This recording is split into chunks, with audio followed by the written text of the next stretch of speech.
Dull student ని dull section లో వేసి ఈ స్టూడెంట్ ని మెరిట్ సెక్షన్ లో ఉన్న స్టూడెంట్ ని మెరిట్ లో వేస్తే సో ఆటోమేటిక్ గా వాడు ఇంకా డల్ అవుతుంటాడు, వీడు ఇంకా మెరిట్ అవుతుంటాడు కదా. సో దాని మీద మీరు టేక్ అయింది అండ్ మీరు పనిచేసిన స్కూల్స్ లో ఇట్లాంటి వాటిలో అంటే వాట్ డిఫరెన్స్ చూసి స్టూడెంట్స్ ఆల్సో వీడికి ఇక్కడే కూర్చోవాలి వీడికి ఇక్కడే కూర్చోవాలి అని మేము కన్స్ట్రెయిన్ చేయము.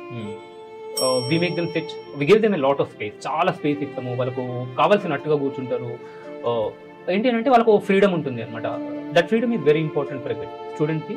ఫ్రీడమ్ అనేది చాలా ఇంపార్టెంట్. అవును, మాకు కూడా మనం స్కూల్ చదువుకునేటప్పుడు నా బెస్ట్ ఫ్రెండ్ పక్కన కూర్చోవాలని నాకు ఉంటుంది, కానీ సార్ వచ్చేసి నువ్వు ఇక్కడ కూర్చుంటే మాట్లాడతావు అని తీసుకొని ఇది చాలా ఎఫెక్ట్ చూపిస్తుంది అనమాట. పిల్లలకు పనిష్మెంట్ ఇచ్చినప్పుడు ఏం చేస్తారు అని అంటే వాళ్ళు ఆల్టర్నేటివ్స్ వెతుక్కుంటారు అనమాట. ఒక హోంవర్క్ ఇచ్చిన ఒక బాబు రేపు రాసుకొని రావాలంటే నువ్వు ఏం చేస్తావో తెలియదు, రాసుకొని రావాలి.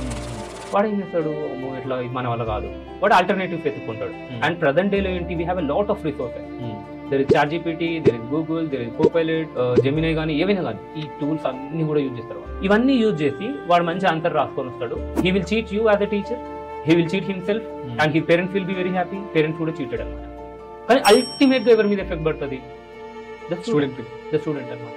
మనము పిల్లలకు ఎంత ఫ్రీడమ్ ఇవ్వాలి అని అంటే, if you not able to do it, వాడు చేయలేకపోతే he should be able to come to you బోల్డ్గా నీ దగ్గరకు వచ్చేసి, sir I can't do this, నాకు రావట్లేదు సార్, ప్లీజ్ హెల్ప్ మీ అని అడిగేలాగా ఉండాలన్నమాట. I have seen a lot of such situations అనమాట.